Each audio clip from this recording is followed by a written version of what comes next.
Watch right now on the Front News Project. Pokrovsk, exclusive footage of real battles. The Ukrainian armed forces are meeting the enemy harshly. You have to see this. Moscow is facing a blackout. Ukrainian missiles and drones are ready to strike military targets in the Russian capital. Crimea, powerful arrivals. An oil depot in Simferopol is on fire, and this is just the beginning. Fiery, intense, and blazing footage from the front line. Watch right now.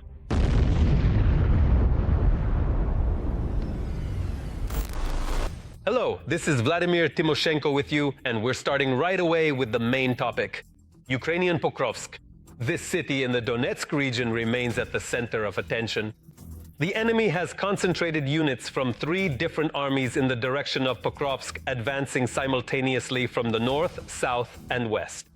Thanks to a large number of personnel, the enemy managed to penetrate Pokrovsk and amass forces for further actions in the city and to disorient our forward positions by operating from the rear and the flanks.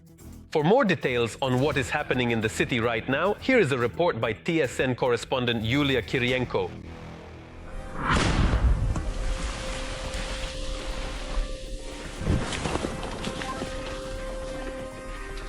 These are drone pilots from the 25th Airborne trying to get out of Pokrovsk, where their positions were located. They are evacuating the wounded because they had to engage in small arms combat right in the residential neighborhoods of the city. Surprisingly, the occupiers advanced there very quickly. They are being spotted by the hundreds, and they are already taking up positions and mining the area. But most importantly, they are trying to block our infantry, which is still on the southern flanks, far from the city.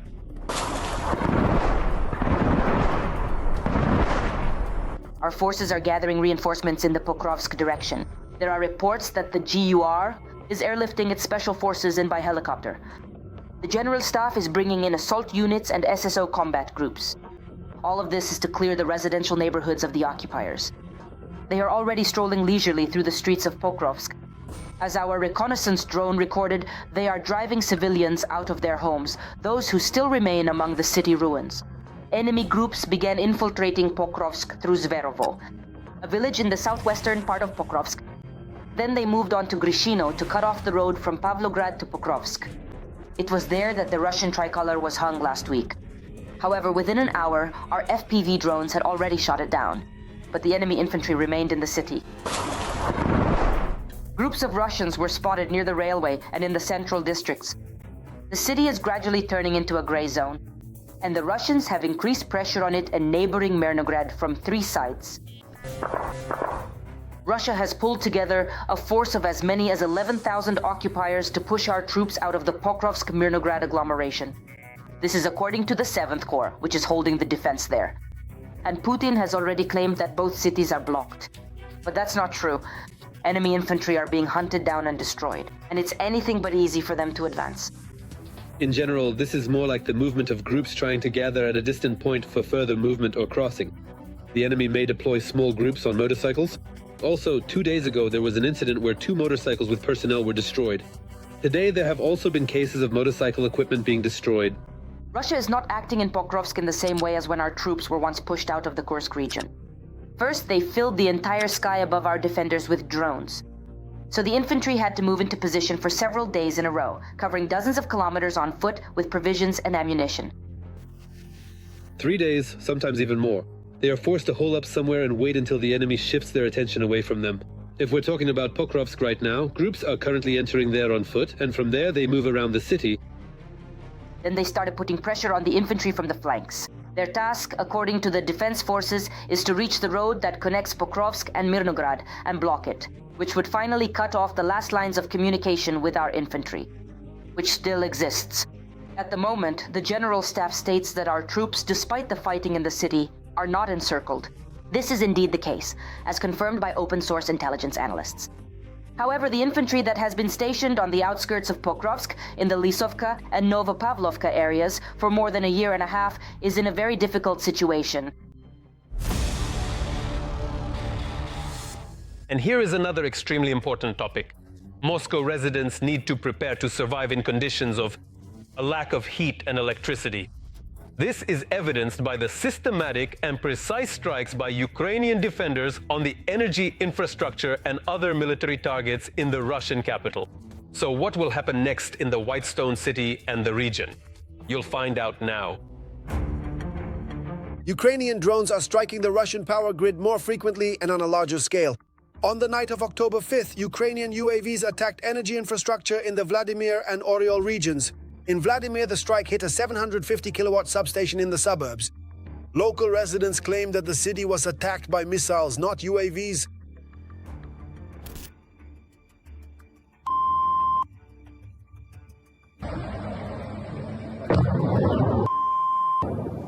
In Oryol, explosions thundered in the area of the local CHP plant, the largest source of electricity and heat in the region.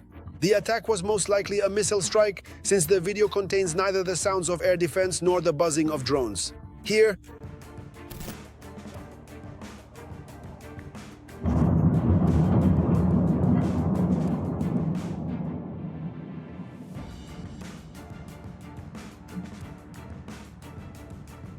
that was the bang. this is already the second attack on the Oryol CHP plant in the past week. On October 31st, it was hit by Neptune cruise missiles. At that time, the city was left without power. Also on the last day of October, the Vladimir CHP plant was on fire. Moreover, this substation supplies electricity to the central region, including Moscow, Vladimir, Nizhny Novgorod, and partly Ivanovo regions. In general, it also participates in power transmission, from the Kalinin nuclear power plant to the Kostroma GRES and other major energy sources. The stable operation of the Vladimir substation is critically important for the reliability of the Russian power system's balance. It is of particular significance.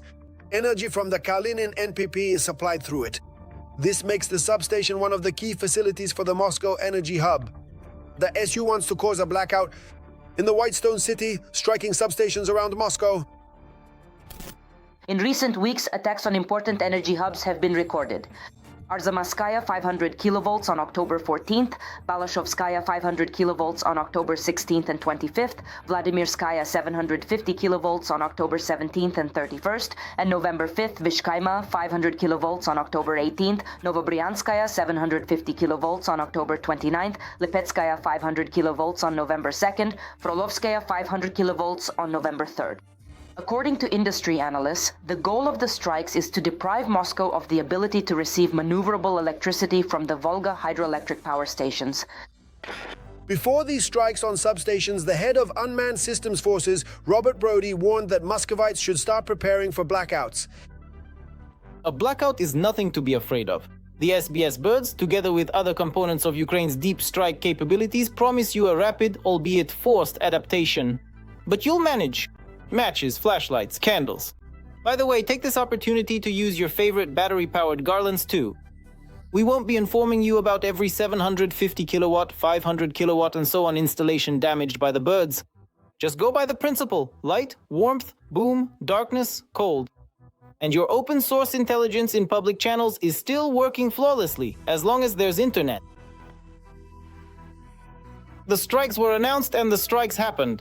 And the enemy, even knowing which infrastructure would be targeted, was unable to organize an effective defense. There were announcements that blackouts were expected, and only after that did the drones take off. And Only after that did the drones take off. If such strikes continue, in the short term, Moscow will be left without electricity. Plus, strikes on gas storage facilities and gas distribution stations. Then the capital of the Russian Federation will be left not only without electricity, but also without heat. And now it's time to analyze the operational situation on the Lyman front. The enemy army is acting true to form here as well. On the Lyman front, the occupying forces carried out 6 attacks on the positions of Ukrainian units near the settlements of Novoye Horivka, Hrekivka, and Zareknaya, Novoselivka, and towards the settlement of Korovy Yar. 4 combat clashes are ongoing. The number of wounded in Mykolaiivka, Dnipropetrovsk region has risen to 9. The occupiers struck the village almost simultaneously with a missile and a Shahed drone. A store on the main street was destroyed. At the time of the attack, there were many people there. One of the customers died at the scene. The owner, who was at the epicenter of the strike, and a 5-year-old girl are in serious condition in the hospital. Our correspondent from KTSN, Anastasia Naverna, will tell you more about the cynical attack by the treacherous enemy. These are ruins that have been smoldering for the second day now. Here, a house and a family business, a store, are still burning. A distraught Lyudmila walks through the ruins of her daughter's house, trying to find anything that survived. She admits it's not for the sake of the belongings, but to distract herself from terrifying thoughts. My daughter's leg was amputated and her arm was cut off. She's 37 years old with 2 children, and they took her to Dnipro. She screams, "Mom, don't cry, we'll still dance together." Lyudmila says her daughter survived thanks to her son-in-law. He gave her first aid and protected her during the second attack, which also caused a lot of damage. Her husband did a great job. He immediately bandaged everything for her, then fell on top of her and shielded her with his own body. The girl worked at the shawarma place. She also had her fingers cut off. In short, her leg, even her cap on her head melted. Family, friends, and acquaintances are helping. They are clearing the rubble and taking away the remaining goods and equipment. Nearby, almost completely burned out trucks that were also at the epicenter of the strike. The house across from the site of the attack stands without windows and with a damaged roof. Miraculously, Dmitri's wife and 2 children survived inside. Because the man says everything happened instantly, there was no time to hide. They didn't understand anything. They were buried here. Here, my son was sitting in the armchair, and by that window, my daughter was sitting. Their mother was lying on the couch here. They didn't even have time to be scared. Everyone got away with minor injuries, Dmitri says, and a terrible fright. They don't even want to think about coming back. My wife has some injuries. Her head was cut a little, not badly, but also her arm and leg. My son hurt his arm. My daughter apparently has a concussion. We took them to the hospital. There's no electricity in the hospital. They're taking us back somewhere. I don't know. We'll have to go somewhere else. Neighbor Dmitri Ivan also nearly died. When he came to after the first explosion, he ran outside to see if anyone needed help. I came out, just got here, and the cars were burning right over there. I stood here looking like this when I heard a drone coming from behind, a Shahed. I crouched down and crossed myself thinking, dear God, let it go somewhere else, but it flew right over me, about 15 to 20 meters above, and straight into the cars.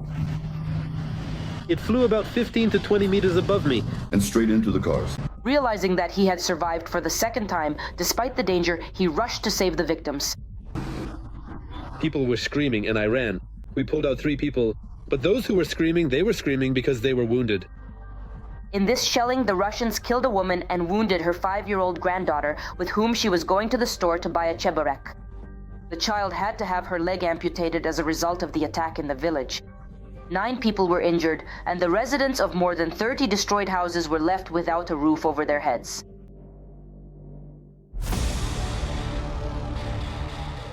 And now we move to the Alexandrovsk direction of the front. The so-called Russian world continues to destroy, kill, and maim here as well. In the Alexandrovsk direction, the enemy is trying to break through the defenses of our troops near the settlements of Seknevo, Verbovo, and Pervomaiskaya. Our soldiers repelled 3 enemy assaults. Another attack is still ongoing. Meanwhile, there are explosions in Crimea. After a drone strike, an oil depot in Simferopol caught fire. Also, in the area of the former Donetsk airport, a storage, assembly, and launch base for Shaheds was hit by fire. And overall successful attacks in the successful strikes by the armed forces on Russian military targets in Crimea and Donbass indicate preparations for the deoccupation of these Ukrainian regions. The evidence is in our next report. A unique operation that lasted for months ended with a spectacular explosion in the middle of Donetsk. According to locals, nothing like this has ever been seen before in the occupied territories.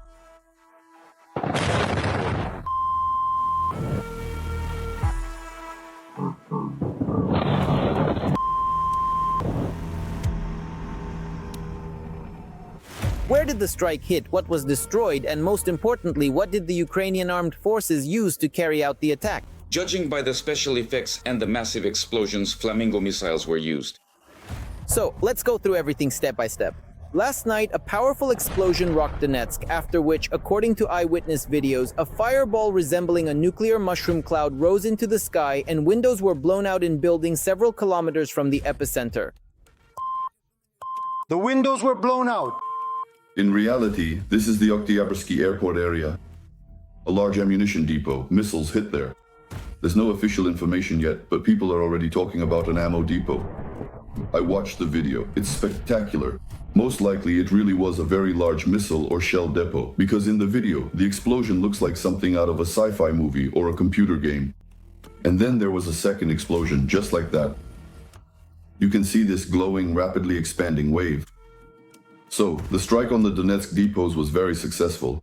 A bit later, the head of the UAV systems of the Ukrainian armed forces, Robert Magyar-Brudi, provided some clarity on the matter. According to his information, the strike hit a large warehouse of Shahed-type drones where warheads were also stored. The targeting of this complex objective turned into a painstaking intelligence operation that lasted several months, pieced together from small fragments. Last night, it was carried out using appropriate strike assets by the Special Operations Forces and the missile troops of the Ukrainian Defense Forces. Analysts note that despite the Shahed's flight range, it was extremely important for the Russians to keep the warehouse of these drones close to the front line. After all, when the occupiers launch UAVs just a few dozen kilometers from the line of contact, the Ukrainian armed forces simply do not have time to respond quickly. As a result, the drones carry out their terror in frontline cities. They also strike at the forward positions of our troops. Disrupting the logistics of supplying shells and missiles for drones to the Pokrovsk direction, to Pokrovsk itself, that is very important for us right now. This is very important for us at the moment. However, our command chose not to disclose what exactly the defense forces used in the strike. One thing is certain, drones definitely took part in the attack, but something else followed them as well. As footage from the scene shows, it was clearly not just drones at work. The UAVs, as can be understood, were distracting the local air defense. But the decisive strike was delivered by something resembling a rocket. It may have been a drone or possibly a missile. Reports from Magyar about the participation of Ukraine's missile forces in the attack also indicate that missiles were indeed used. I don't think the Shahed warehouse was unprotected, that it was just some hangars.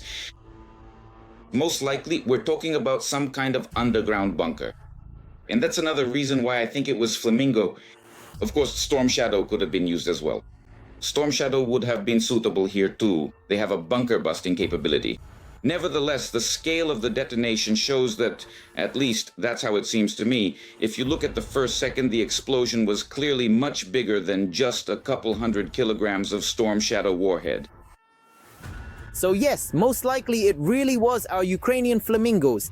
By the way, this is already the third time just this week that they've inflicted colossal damage on the Russians. But in Crimea, such power wasn't needed, so drones were sent to attack the peninsula.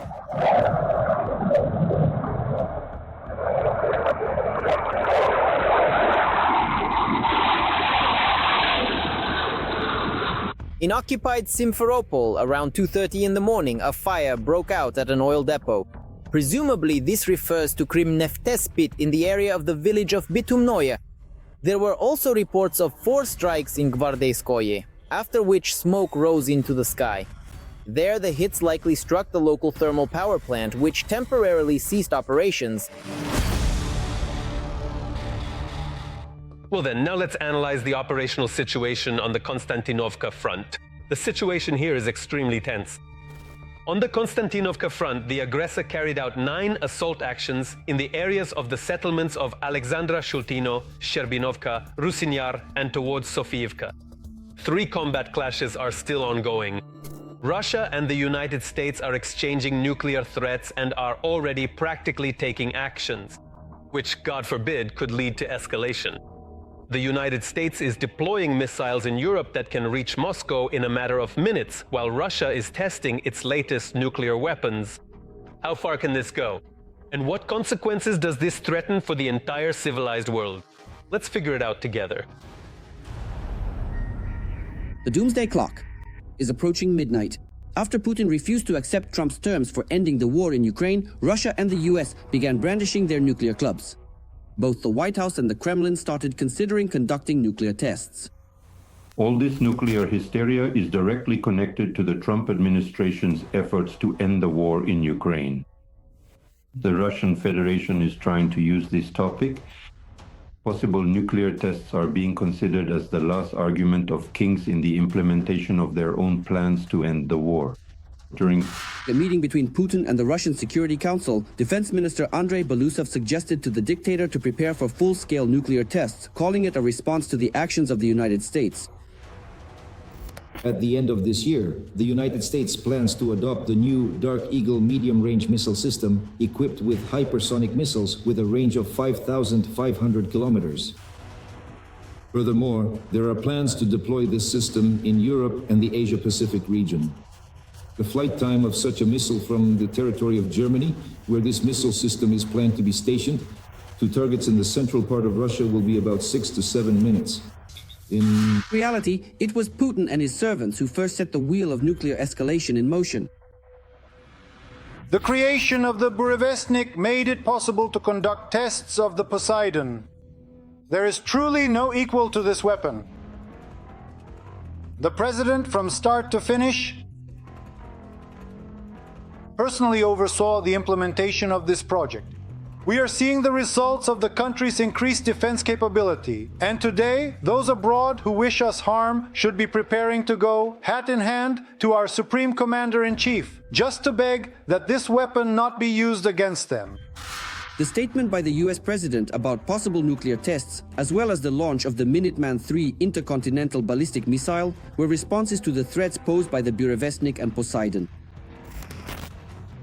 Russia is conducting tests, China is conducting tests, but they don't talk about it. You know, we are an open society, we are different. We have to talk about it, otherwise you'll write about it yourselves. They don't have journalists who would write about it. We will conduct tests.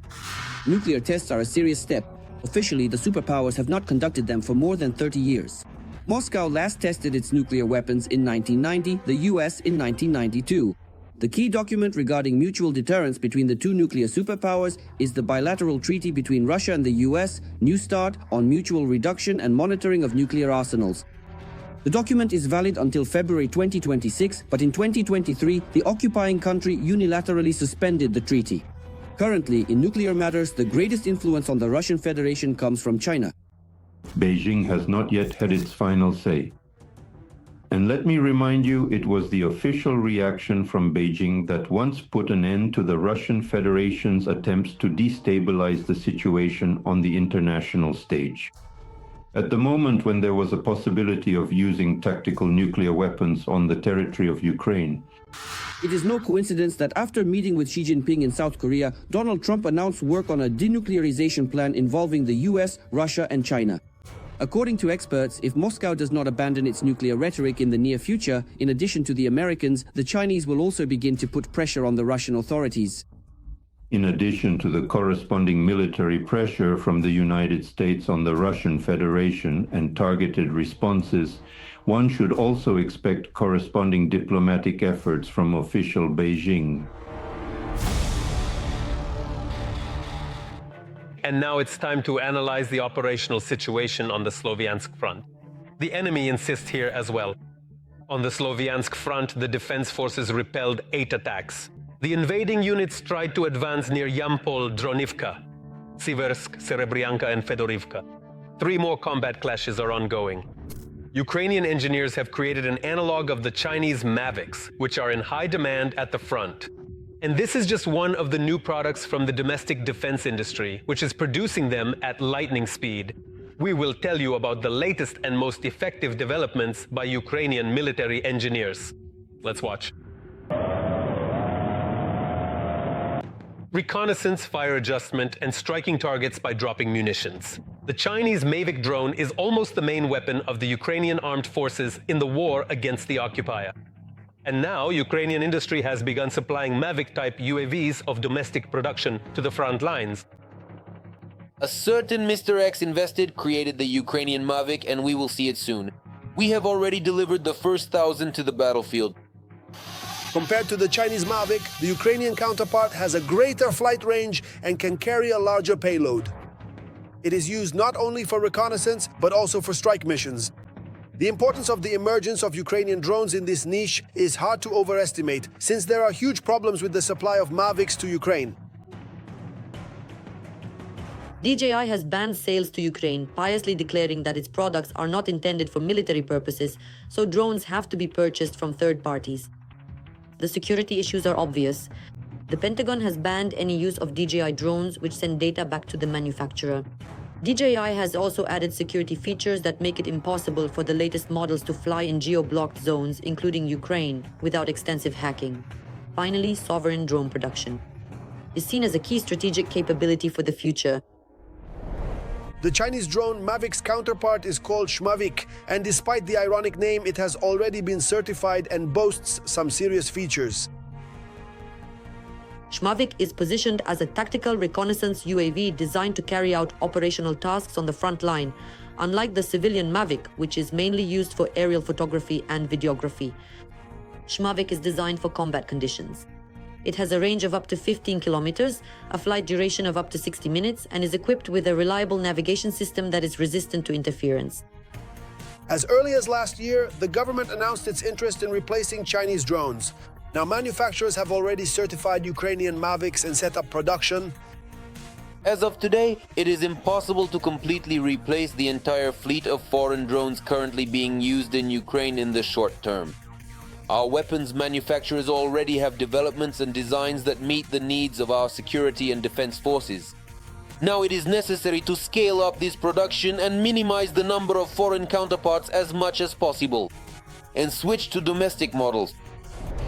There are already many Ukrainian analogs of the Mavic, including Ukreporter, Yaitia, and the charming Mavic. They are larger than DJI Mavic drones, equipped with long-range communication, interference resistance, and are more expensive. But they may turn out to be more economical thanks to their greater reliability. For us, the key indicator is not the price per drone, but the cost of a single mission. While a typical Mavic performs about 60 missions per drone, our systems on average complete around 300 missions per unit. With a comparable purchase price, the cost of a single mission is 5 times lower, which means that military units operating our drones receive a much greater overall economic benefit. Drone manufacturer. Independent UAV production is a crucial element of modern warfare, and Ukraine knows this better than anyone because short-range UAVs and long-range strike drones have become the most important elements of national defense.